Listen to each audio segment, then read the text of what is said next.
Olá, eu sou a Isabela e estou aqui a convite da Simples Saúde para a gente conversar um pouquinho sobre como explicar o coronavírus para crianças autistas.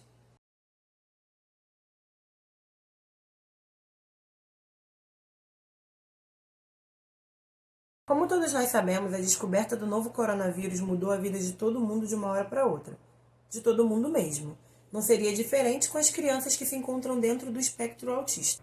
Em geral, tanto mudanças grandes quanto pequenas nas vidas das crianças que se encontram no espectro têm que ser feitas de maneira pensada, organizada, esquematizada, levam tempo e requerem paciência. Mas no caso da pandemia, nós não tivemos nada disso. E é comum que muitos familiares se sintam perdidos nesse momento. Não saibam o que fazer, não saibam como explicar e que alguns, inclusive, optem por não repassar para as crianças essa informação. Mas como que a gente vai justificar para essa criança que ela não vai mais à escola, que ela não vai mais encontrar os amiguinhos dela, que ela não vai visitar os avós, que ela não vai fazer talvez algum passeio que a família tenha inserido na rotina dela, sem dizer para ela o porquê? É necessário sim conversar com essas crianças dentro de uma linguagem apropriada e explicar para elas o que está acontecendo ao redor do mundo e por que isso afeta tanto a vida delas quanto a vida de várias outras pessoas. Explicar o coronavírus não é uma tarefa fácil de se fazer nem entre adultos. É importante que se tenha em mente que se trata de um vírus que está acometendo toda a população mundial e enquanto ele está sendo estudado pelos cientistas, então surgem todos os dias novas informações sobre ele. Nós precisamos, para falar com as crianças, pensar nas informações que são mais importantes para que elas entendam, que são as formas de transmissão do vírus, o que ele causa no ser humano infectado e quais são as formas de se prevenir. A partir daí, podem surgir os desdobramentos de explicar, dentro das formas de se prevenir, o porquê do isolamento social. É muito importante que essa explicação seja feita de maneira objetiva, sem rodeios e sem excesso de informações abstratas, porque, em geral, as crianças que se encontram dentro do espectro têm dificuldade de abstração. Ou seja, dificuldade de imaginar coisas que elas não podem ver fisicamente.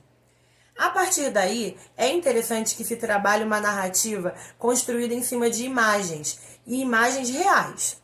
O desenho é muito interessante para lidar com as crianças, porém, no caso das crianças que estão dentro do espectro, o desenho está longe da realidade delas. E como a gente está correndo contra o tempo, é muito importante que essas imagens utilizadas para falar para eles sobre o coronavírus sejam imagens reais. Se você for utilizar imagens de pessoas, imagens de objetos, a imagem do próprio álcool em gel, da lavagem de mãos, que sejam todas imagens reais, para que essa criança consiga associar aquilo que ela faz e aquilo que ela vê no dia a dia dela.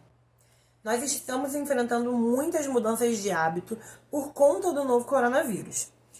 É importante que esses hábitos sejam repetidos e que se tenha exemplos deles dentro de casa, porque não adianta você explicar várias vezes para uma criança dentro do espectro autista que ela precisa lavar as mãos se você mesmo chega da rua e não faz isso.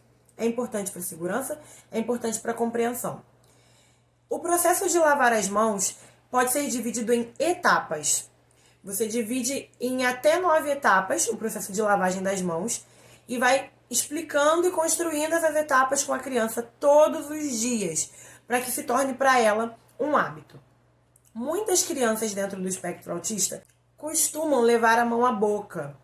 E é muito complicado você retirar esse hábito. Mas você pode se utilizar de historinhas. Criar um personagem, contar a história de um personagem, explicar que esse personagem teve que parar de levar as mãos à boca e por quê. Mas é muito importante que se tenha em mente que não é legal fazer terrorismo com as crianças. Por exemplo, se você ficar lavando a mão à boca, o bichinho vai te matar.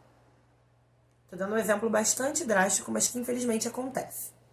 É sempre legal que a história tenha um fim positivo, que tenha uma conclusão que leve essa criança a perceber que seria bom para ela parar de levar as mãos até a boca, seria bom para ela lavar bastante as mãos. No caso das crianças que não são oralizadas, e até mesmo das crianças que ainda não possuem independência para as AVDs, que são as atividades de vida diária, é importante que um adulto fique responsável por lavar as mãos delas com frequência. Estar sempre atentos a lavar as mãos, higienizar os brinquedos, higienizar os ambientes o tempo todo. Eu sei que nós precisamos fazer isso com qualquer criança, mas nesse caso se torna ainda mais urgente que a gente tenha esse cuidado.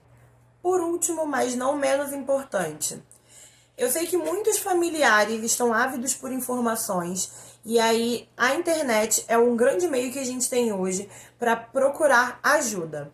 Porém, é muito importante que se procure ajuda em sites de confiança, em meios de comunicação que sejam fontes confiáveis e que, de preferência, tenham a fala de especialistas a respeito. Porque nós estamos vivendo um momento em que muitas notícias falsas são divulgadas. Então, às vezes, no momento de desespero, a gente se deixa levar por alguma notícia ou algum método mágico que alguém promete que vai fazer tudo aquilo que a gente precisa. E não é o caso. Nada disso que nós estamos enfrentando é fácil para nenhum de nós, mas juntos nós todos vamos conseguir.